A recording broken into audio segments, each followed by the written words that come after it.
অবশ্যই আপনারা জানেন নারকেল গাছ পরিষ্কার করি, মাঝে মধ্যে গাছের মধ্যে পাই অনেক জঙ্গল, দেখি আল্লাহ ভরসা এই জায়গায় কি রয়েছে। সময় লাগতেছে। অবশ্যই আপনারা দেখতে পাচ্ছেন আমার হাতে রয়েছে শালিক পাখির বাসা থেকে একটি বাচ্চা বের করেছি। অবশ্যই কমেন্টে বলবেন বাসার টিকিটি ভেঙে দেবো না এই জায়গায় রেখে দেবো।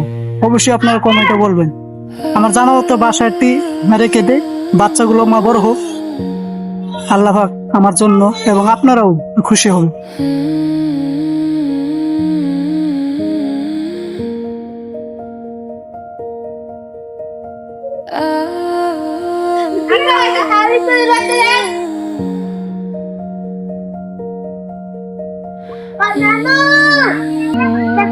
রেখে দিস।